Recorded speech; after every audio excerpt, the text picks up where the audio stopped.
Welcome to Boulder Builders, where we explore the inspiring journeys of entrepreneurs, investors, and the visionary leaders building a better world.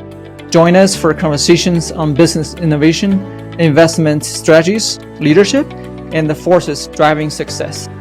Let's build something great together. Welcome to Boulder Builders show. So first off, I would like to have a little bit introduction of this podcast. It's called Boulder Builders. The reason why we picked Boulder Builders is that Boulder has a special place in my heart. I went to University of Colorado, Boulder, and I love the city Boulder, and I named my capital Boulder Capital. And also, the builders, a lot of people thought about construction builders, right? I have a lot of construction friends in real estate.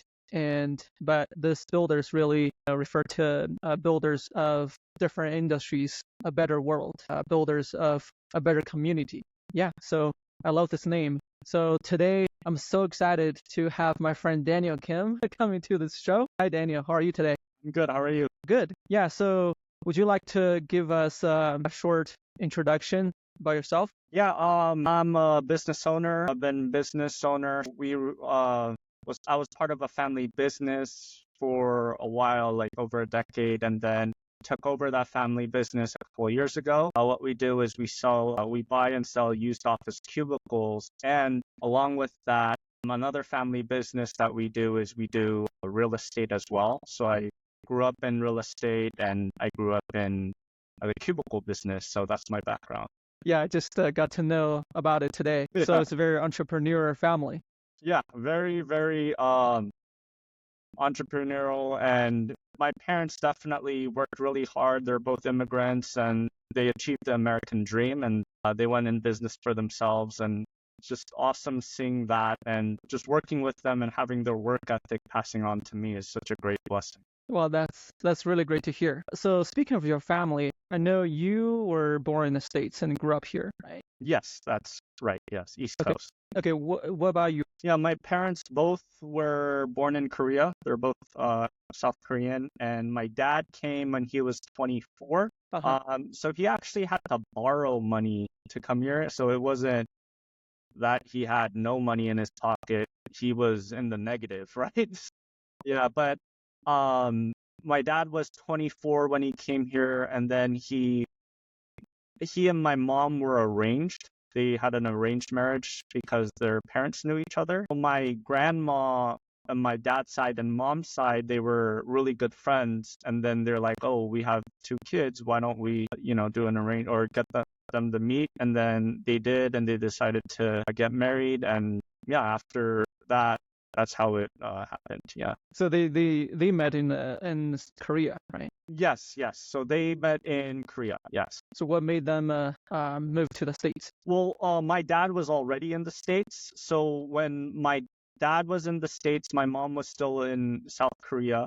And then when they had the arrangement, my dad went to Korea or flew to Korea to meet my mom. And then they agreed to this arrangement. So then my mom moved with my dad to the States, and their port of entry was Portland. Cool. So what did they do first, after landing in the States? Yeah, so my dad worked for his family, and he has an older sister that he worked for, but then he's like the youngest out of his siblings, so he decided, I really need a change of scenery. So he decided to move to the East Coast, and that's where my parents had me and my sister. So I'm actually a twin. Yeah. I didn't know that either. Cool. So you guys started the cubicle business. Yeah. So my dad started the cubicle business. He moved from the East Coast to California, and he started the cubicle business in 1999. And then we were up in NorCal when he started, and then afterwards, when we moved to Southern California, he started it again. But in terms of real estate, he's always been in the development game, development space. But he's been doing like small land, like just buying dirt and then building it up from the ground up. So So when did you start working for this cubicle business? That was right out of college because it was 2011. It was still, we were still feeling the effects of the recession, Yeah. right? Yeah. So couldn't get a job, but my dad was like, hey, why don't you work under me? I think it would be a great learning experience for you. And he was right. And with that, I learned more about real estate and eventually down the road was able to flip my own house too. Besides that, yeah, we've worked on developing a small strip mall and we're working on a townhome development right now. Let's go back to the cubicle business a little bit. Can you briefly tell us the business model? Yeah, so the business model is basically when people either go out of business or they need to or they're moving out of a space and they need to get rid of the cubicles, we'll go in and buy them for a really discounted rate. And then once we get them, we'll put in brand new fabric or we'll store them in our warehouse.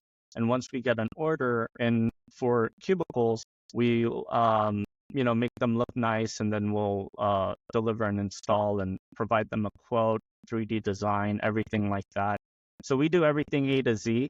And then when we do need, if it's like a bigger job, like a 30, 35 station job, cubicle job, then we'll have some guys that we hire to provide the labor. But yeah, that's pretty much our business model. Yes. So, because the COVID thing, it's kind of a lot of people was working home. So how does that affect your business? Yeah, so surprisingly, I was kind of worried during COVID, especially beginning of COVID, but surprisingly, our sales went up during COVID. Like we were like a little worried. I was praying about it too, and yeah, just because I was like, I don't know what to expect. Everyone's working from home, but still there were quite a few people who wanted to buy, and our numbers didn't go down at all during the COVID time. But actually, it was this past year and this year where things have slowed down a little bit in the office space. So it's actually really, really interesting because I even talked to some realtors, like commercial realtors in the Southern California area where I'm from. And they say, yeah, like the price per square foot is like half of what it was last year. So it's really, really interesting. And even when I talk to my other like cubicle vendors or like other guys in the business, they're like, yeah, we're seeing the, sales and business going down a little bit too. So it's really interesting. Yeah. With, your revenue was up during the COVID time. Was that because more home offices was creating? No, it was all office spaces that we sold it to. So it was really interesting. Yeah, I was expecting it to be really slow, to, not be able to sell or, to have to go into our reserves a little bit, but that wasn't the case at all. So it was really good. Yeah. So your cubicle business is pretty stable. Yes, it's pretty stable, but definitely we want to transition more full-time in the real estate, land entitlement, and land flipping space. I'm glad you guys found a profitable business model, and definitely you guys worked hard for it. Yeah, for sure. Thanks. What did you learn from working for the business and making a stable, achieve your family's American dreams? Yeah, I think with any business or opportunity, you have to put in the work. There's no shortcuts around it. You have to do your due diligence, and you have to, it's all hard work when you're in business for yourself, right? And just having a different thought process than I'm here for a certain number of hours, so I should be paid, which is a normal employee, where it's here, it doesn't matter how long. It's all yours, right? Yeah, just get it done. So actually, it helped me a lot to become efficient because I'm not paid hourly. I'm paid by the job, by getting the job done. So whether it takes 8 hours, whether it takes 4 hours, 3 hours, 2 hours, it doesn't matter as long as it's done properly. As long as it's done properly and as long as we get it done, that's all that really matters. And there's so many situations as a business owner where things aren't perfect or it's not right. But then, like, between us, me and my family, we always say MacGyver it, or it's kind of like make it work. There was a show in the 80s where a guy, he was always in certain situations where he had to fix it or make it work. And that's what that term means, right? MacGyver it or make it work, make it happen. So yeah, that's what I learned a lot in terms of being in business. So how did you gradually transition to the real estate side? Yeah, so yeah, like my parents were always in real estate and they were real estate investors before I even knew what a real estate investor was. Uh, So I actually took a course on flipping houses, but then I wasn't able to get any traction. So it took me a while to get my first deal, but once I did get my first deal under contract, there were a lot of like issues and problems that came up with that project. But yeah, in terms of being in real estate, I was always next to it, but I didn't realize how profitable or how like big of a like how the opportunity is so big in real estate, right? So yeah. yeah. We met at the Los Angeles conference, the real estate conference. Yeah. During those 2 days talking with you, that was a really pleasant time. And one of the stories, I heard from you was quite amazing. Would you like to share with us? Yeah, absolutely. So you're talking about my first deal. Right. So You were hauling a week of trash out of the room, and you were representing yourself, self-studying the law, defending yourself. Yes, that one. So it's quite crazy. Yeah. So, earlier, Justin, you asked me what I learned by being in business with my family, being business for myself, and this kind of ties into the real estate or this deal. So I bought a deal from homeowner. I got it under contract, everything, signed off on a title for it. It was a mobile home, so it had a title certificate.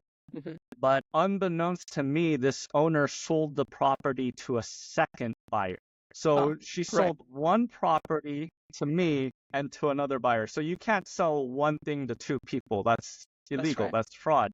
Right. So, so the other person that she sold it to was a company, like an escrow company, or it was some company, but they had a lawyer on retainer that they used and said, hey, we're going to go after this lady. But the problem was that lady died a month later. So she sold the property to me in June, and then she passed away in July, and this was 2019. So she was not responsible for it anymore. Yeah, exactly. It was like what she did was very fraudulent. You can't, like I said, you can't sell one thing to two people. So yeah, she sold it to me and another person, and then that other person with that lawyer they had decided to take me to court because my name was on the title. And what happened was when they sued me, I called 3 to 4 different lawyers. I called around and they said, Mr. Kim, the cost of lawyer fees will be more than what the house is worth. So I said, I'm not going to pay more in lawyer fees than what the house is worth. So I decided to represent myself in court. And so pretty much all of COVID was teaching myself law so I can represent myself in court against this lawyer. And basically, we went into court and we eventually settled, but I got everything I asked for. So I tell people I won the property. I didn't literally win the case, right? So I got everything I asked for. And in some ways that was better because I don't know how the judge would have, made a decision, but that whole process took 3 years. And then during the 3 years, 2 out of those years, there were squatters living on the property. And they left over 6.5 tons of garbage in the property. So that's 13,000 tons of garbage. That's crazy. Yeah. So we had to, again, I called 1-800-GOT-JUNK. You heard of that company, right, Justin? Yeah. 1-800-GOT-JUNK. They quoted me $9,000 to get rid of all this. But then I was like, wait, that's a lot of money. I can do it myself. Borrowed a 26-foot freight truck, a bobtail truck from a writer. Got 10 guys over 2 days, and myself included, like not including myself. So 5 other guys and me. So 6 guys one day, 6 guys the next day. And we cleared it all out in 2 days.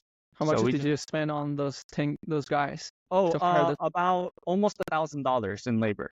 Okay, you Yeah, it was saved like $8,000. 980. Yeah, yeah. But all together with the truck fee, with the guys, with labor, with uh taking it to the landfill, everything, it came out to $2,600 versus $9,000. So by doing 2 days of hard labor, I was able to save a lot more money Yeah, by doing that the was work. a great deal. Yeah, yeah. So yeah, whether it was representing myself in court, in law, and or throwing out the trash, it was just making it work, or like I said earlier, MacGyver, like just Hmm. MacGyvering it or making it work so I could get a profit out of it, and thankfully I was able to, and we fixed it up as well. Did a lot of the fix up myself, and once we put it on the market, we even got more than asking price as well. So it was really really good. I was really really thankful for that. And then you rented it out. No, so because it was a mobile home, the mobile home park requires you to either live in the property Mm, or to sell it. You can't gotcha. sublease it. Yeah. So Oh, I basically they don't want a middleman. see. So this isn't like all across US, but at least with this mobile home park, that was the rules that they made. And so I was required to sell it, and which I did, and it was good. So you spent a lot of time studying the law. Yeah, Did basically. you just pass the California bar as well? No, no, no. I read a booklet called California Practice Guide Civil Procedure Before Trial. And basically lawyers at my church, they were like, oh yeah, that's like the Bible for us. That's like the lawyer's Bible, we kind of call it. So I was like, okay, I think that's a pretty important book to know. So yeah. Uh-huh. Cool. So what real estate other real estate project are you working on? Right now we are working on a townhome development project in LA County. It's a 96 unit townhome development on a 5-acre lot. It's right next to the 60 freeway, walking distance right across from Home Depot. And right now it's in the entitlement process. So we're still playing the waiting game. We submitted in February, but we still haven't heard back. But then, it's a learning process as well, and it's fun. But yeah. Is it the piece of property in Pomona? Yeah, it is. It is the Okay, property. I still remember that. Yeah, well, thank you. Awesome. What about you, Justin? Are there any projects that you're working on right now yourself? Yeah, so there's 4th of July week we went to Kansas. We stayed in Lawrence, Kansas, where my wife went to college for all the in-laws in the KC area. So I mean, I've been always wanted to invest into rental properties. My goal for this year is to buy just the first unit of rental property of many. So I was watching the market for about 2 months before going there, and when you get there, and I was still just looking on the information, local market, found a good deal, and then went to see a second day, and then made an offer, and then accepted the offer same day. Wow. So the 1 week we're there, we're just find a deal and then made the offer and accepted. And I just closed it last week. Yeah, last week or so. Congrats. Thank you. That's Yeah. awesome. Yeah. Same time, I just raised capital last year for oil and gas Okay. project. Yeah. So working on my fund of funds. It's oil and gas project, $15 million. Working with Aspen Funds and Casey and other fund of funds managers. We closed it on January, and the cash flow is exceeding the expectations. Supposedly, my investors are supposed to get distributions in the 5th quarter. But we closed in January. Investors started getting distributions on March. So about a year sooner than projected. Awesome.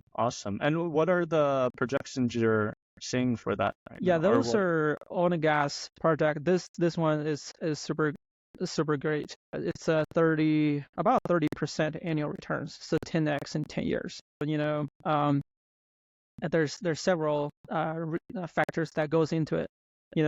Because the grain claimed or propaganda politically, it's a lot of capital are not really, especially the big capitals or corporate investors. They don't want to face the media pressure to invest into oil and gas, even though they probably know it's still a huge need for our society, for the U.S. economy. Yeah. Right.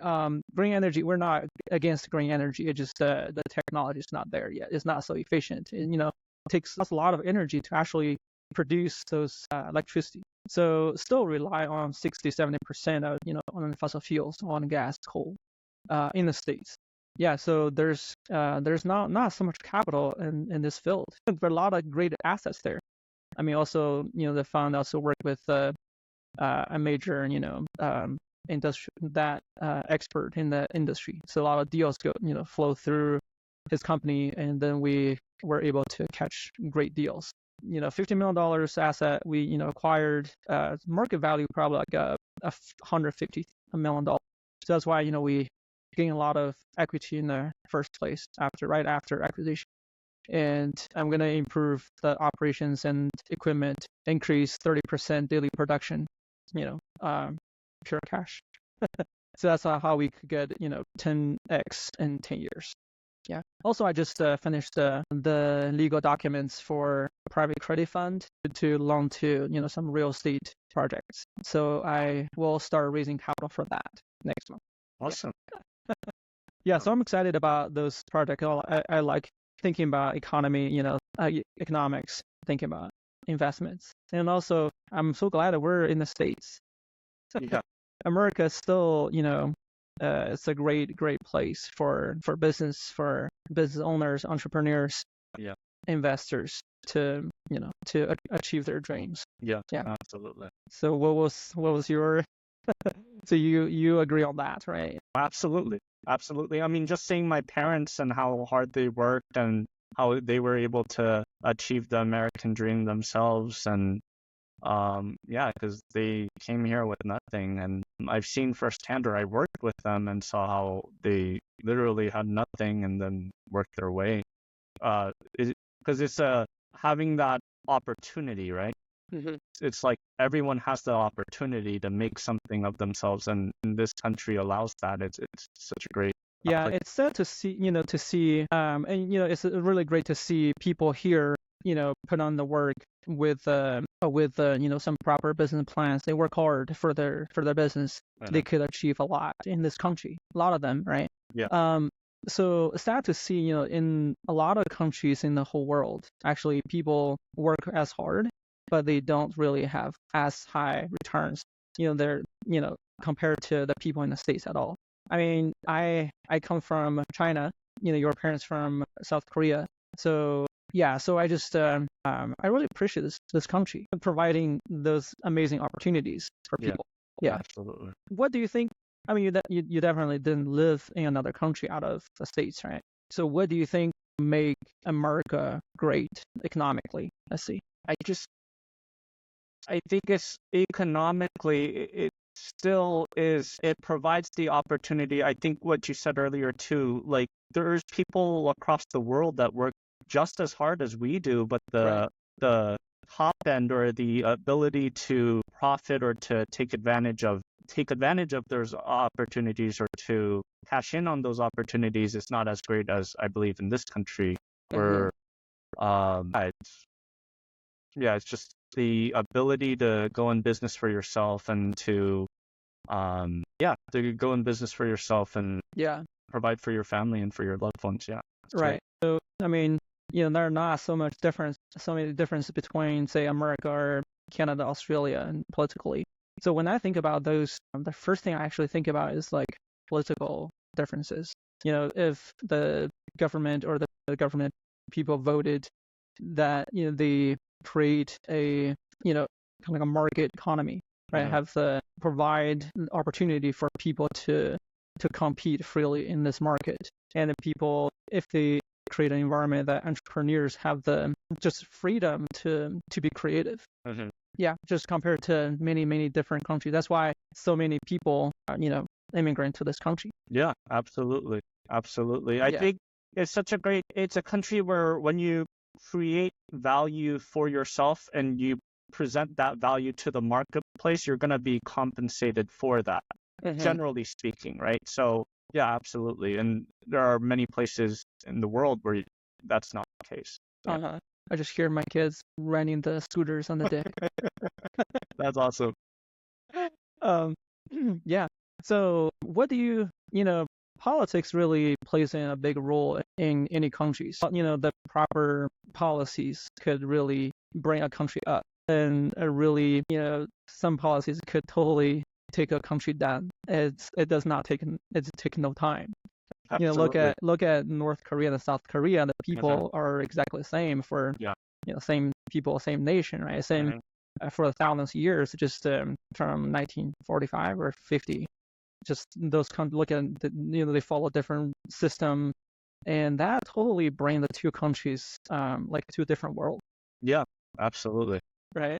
So what do you see some problems of this country politically? Yeah, politically, it's such a very what is it? What's the word I'm looking for? It's just a very sensitive time right now where I mean, when we look at the past 4 years with inflation and then the interest rates and just how things have been handled with this current administration, it's really hard to see this and consider from a business perspective, oh, I would want to be in this. I would want 4 more years of this. It's just for me. I don't understand it. Yeah, it doesn't make sense. Right. Yeah, I'm just one of the people that sincerely hope this country to be well, because a lot of people like me grown up hearing about America. A lot of people grown up having this dream to come to the States, and I go through school and work visa. Well, back then work visa, I got my work visa, but I was pursuing my wife who's American. So there's just they lost so many people in this whole world who want to come to this country and work hard, have the freedom to live, to speak, right, and to just not necessarily even like American dream, just to have their regular life, have a normal life. In many countries in the world, people really, there's so many persecutions happening still that just people are just really desperate for just a normal life. Yeah, I think a lot of people in the States kind of take what they have for granted. Absolutely. I think when it's really interesting too when you talk to people who fled from like socialist countries, and they're the ones who are the most adamantly against it. Right. And I think it's such an American thing to do and to say that like socialism never worked in any country in the world. It will never work. Yeah, but we're Americans. We're gonna figure it out. We're gonna have a system that's gonna work, even though every other country, like historically, it just has not worked. And people who've been through it, they've all said, you do not know what you're talking about. You've never been in it. If you have been in it, then you wouldn't be advocating for it. I mean, look at Venezuela. Look at how like it's such a tragic situation where literally their dollars are in the street because it's worthless. There's no worth to it. I mean, and just 15, 20 years ago, it was a thriving nation, but now it's like, what is going on in Venezuela? So it's really, it's a really tragic situation. Yeah, they used to be the kind of like one of the wealthiest country in the they had like a lot of natural resources, and they were a thriving nation. And then they brought this ideology in. Well, they adopted this ideology first, and then they adhered to socialism, and then now it's like everyone who's been in that situation and they've escaped from it, they all say, you know what you're talking about when you're advocating for this, because we've actually been through it and we know like the horrors of it. And I think in a capitalist society, we are responsible for ourselves, right? We have the equality of opportunity, where when we, like I said earlier, we create value for ourselves. We, by our merit or by the value that we provide in the free market, we're able to get compensated for that. Or logically speaking, that's the idea behind it. Whereas with like a socialist society, you're giving the power to the government. So on both of the cases, whether it's capitalism or socialism, you're giving power to someone. It's the question is who. Whether economy, you're betting on yourself, and you're saying, okay, yeah, it might be difficult, it might be hard, odds may be against me, but I do have this opportunity to make something of myself, to improve myself, and then by providing that value to the market, to the free market, I should be compensated for it. Whereas into the government, and then you're trusting that the government will be fair and free, but there's always a problem to that. They're never people in power love to stay in power, and it's logically speaking they'll always be corrupt. It's like saying that like politicians are like the most trustworthy and they always do things that are the best for their citizens. No, like every country in the world, there's always going to be some politicians that are corrupt, that take advantage of the system and things like that. So yeah, normally take care of their own interest first. Exactly. And then look at what happened in Venezuela. Look at what happened in North Korea. What's happening right now in North Korea as well is just throughout the world. That's why it's never worked, because you have people that will always, like you said, look after their own interests first. Again, it's such an American thing to say that it never worked throughout human history. It never worked overseas or in any other countries, but we're Americans. We're the best in the world. We'll figure it out.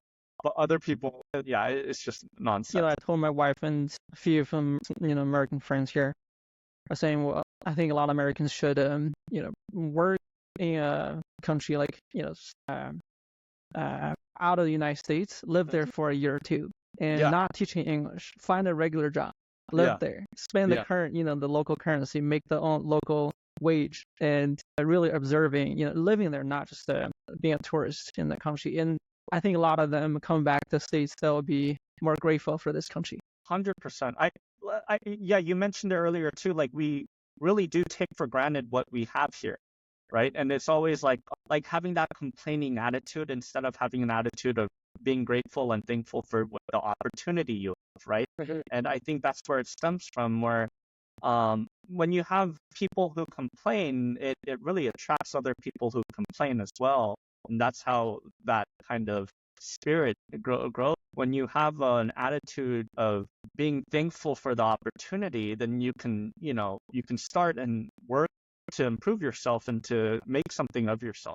Yeah, speaking of, you just mentioned about the spirit spiritually, right? Uh-huh. So I know we're both believers, Jesus believers. So how does this faith has been, playing, what kind of role had it playing a role in your life? Yeah, absolutely. I think it says in Colossians 3 that work as unto the Lord, right? Work as if God or Jesus is your boss. And it even says in 1 Thessalonians that the man who does not work shall not eat. And obviously that was a specific context because the early Christians, they believed that Jesus would return in their time. But so they're like, if Jesus is going to come back so soon, then, forget about working. I'm just going to relax and chill. But then Paul rebuked them and said, no, you guys need to work. You're a bad testimony to the world. In that context, that's when he said, he shared that. So, if there is a idea, and the Bible does say, money is the root of all evil. Like, yes, it does say that, but it does say the love of money is the right. The love of money is the root of all evil, not that money itself. That's right. Just currency, Yeah, absolutely. But you look at, for example, Job, right? Mm-hmm. Job in the Bible, he was filthy rich. Mm-hmm. He was really rich. But then what did God say about his servant Job? He said, have you considered my servant Job? He's a righteous man, right? Mm-hmm. Even in Solomon, when King Solomon, God literally gave him one wish. Solomon said, I wish for a discerning heart so I could rule your people well. Wisdom, basically, that discerning heart, wisdom. And God said what? God said to Solomon, because you did not wish for a long life, old age, because you did not wish for, all the riches in the world, I'm going to give what you asked for. I'm going to give you wisdom. But I'm going to also give you what you didn't ask for, which is a long life and riches as well. So in that context, the riches that God gave Solomon or promised to give Solomon, that was a blessing to him as well. Granted, Solomon, still being the wisest man in the world, he just didn't make the wisest decisions, right? I think that was super wise to ask for wisdom. Yeah, absolutely, it was wise. Well, you have Absolutely. wisdom, you have, you have wisdom, then you have the capability to create wealth, right? Yeah, The absolutely. capability to manage a country, to be a great leader of the country. Yeah, yeah. I think it's that wisdom and that humility to ask God for wisdom, and the reason for that being that he wanted to rule God's people well, right? That's what was pleasing to God. Like, it wasn't that he would be wise for his own benefit. No, it was Solomon asked God for wisdom so that he could lead in an honorable way to God. And Be a granted, great leader. yeah, to be a great leader, to lead the people of Israel well. Granted, yeah, he did make mistakes, and we read about that in Ecclesiastes as well. But at the end of even Ecclesiastes, he said, all of life is vanity. Basically, the summary of it at the end of Ecclesiastes, he said, it all boils down to fear God and keep his commandments, right? And yeah, but in terms of being a Christian, and because a lot of people will ask, like, oh, how can you be wealthy? How can you be a good Christian at the same time? All of it, you dedicate it to God. It's like you live your life, you work hard, you even your good times, your bad times, you offer your life as a sacrifice to God, right? And it's yeah, and then I can give into more examples of like Abraham, Isaac, and Jacob. Like Jacob, he literally went to his uncle Laban 2 empty hands, and then when he left, maybe like 2 decades later, after he married, like he took 14 years to get his wife Rachel, and he married Leah as well. But afterwards, he had 2 caravans, right? So he was like, he entered with 2 empty hands, but then God blessed him as well. And yeah, same with his father Isaac and his grandfather Abraham. They were wealthy, but their main treasure was the Lord. And I think we can't forget that. Yeah. I'm excited to have you share more and more every time I interview you. Yeah, no, or when we have a conversation. It's more really a conversation, for us. Yeah, absolutely. Well, let me ask you, how do you, Justin, how do you view how Christians, like, the Bible does say, as you mentioned, the Bible does say the love of money is the root of all evil, but how do you work through that? Yeah, like I totally agree. And that's kind of the teaching I received about money, about wealth. It's not the money itself. It's about the heart that loves the money. It's like I like it when one of my mentors was his teaching, saying, it's more of like an impact, right? So if you have a good heart, if you have a good heart towards wealth, you could use money to be having great impacts, positive impacts in the world. But if you have an evil heart, you could use the money to be a huge impact in a negative way in the world. And another mentor saying the money is kind of like, think about fire, right? The fire, you could use fire to do damages, right, to people. To you could set a fire on the mountain and the trees or other people's property, or you could use the fire to cook a great steak. So it's really how your heart is towards money, towards wealth. So yeah. So yeah, we're gonna talk more about how the Lord played a role in our lives and our daily lives, our happiness, our joy, our family, business. There's just the fact of knowing the Lord just make such a huge difference in my life, and I know in your life as well. Yeah, absolutely. Yeah. So we're gonna talk more. Absolutely. Yeah.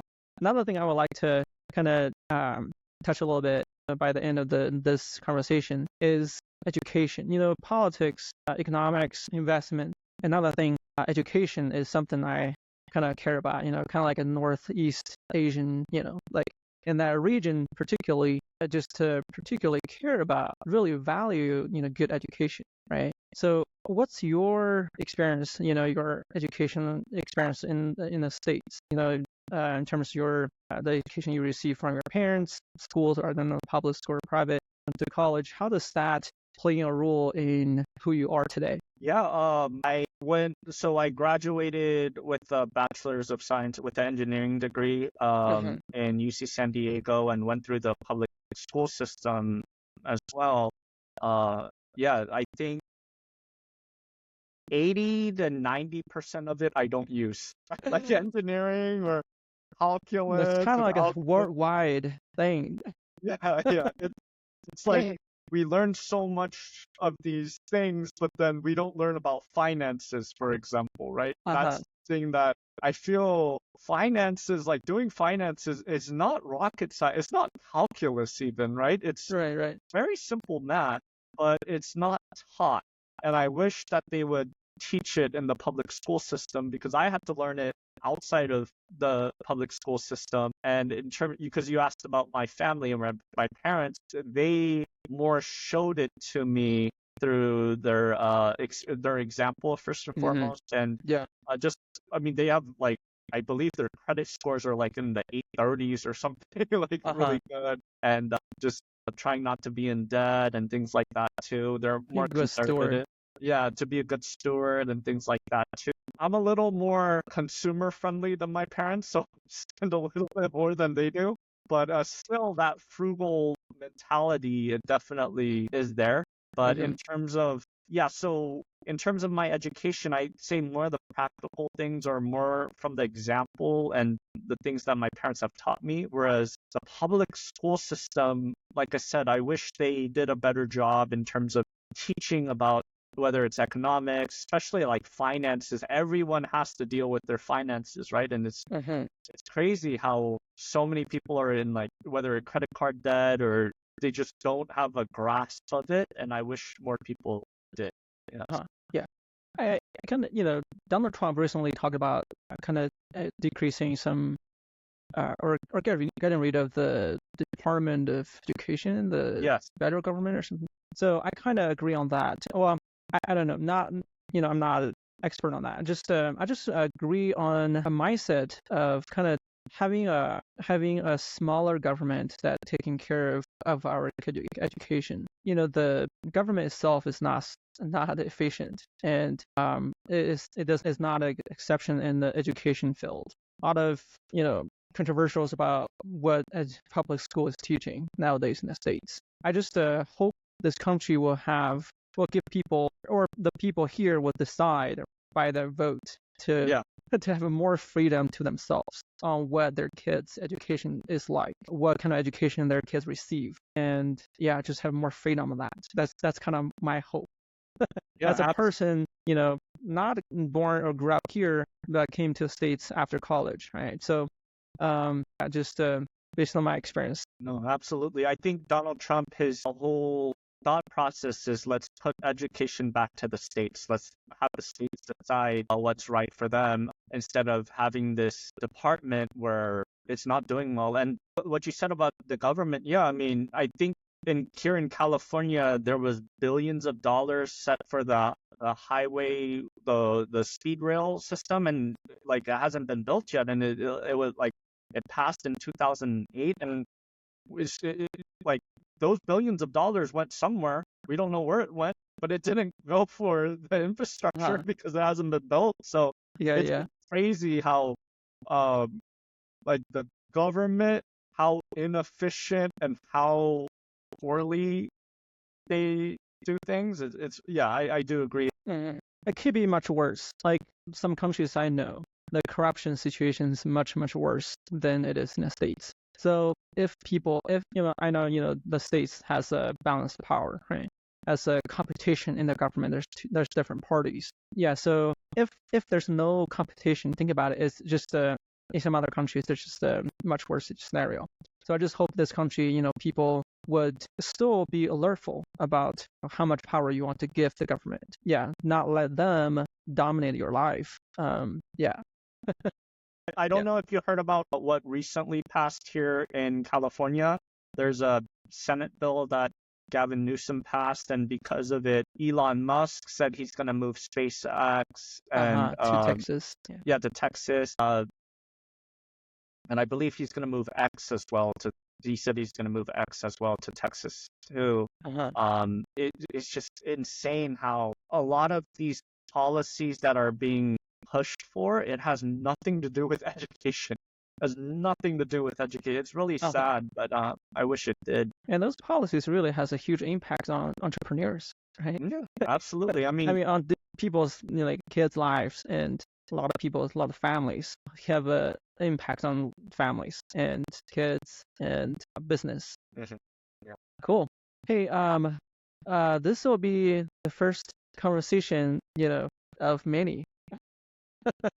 Yeah, I mean, I really would like to have more conversation with you. That share about your entrepreneur, process, and be an encouragement to many Americans and even people out of states. Yeah, just great opportunities in this country, and yeah, so good to talk to you today.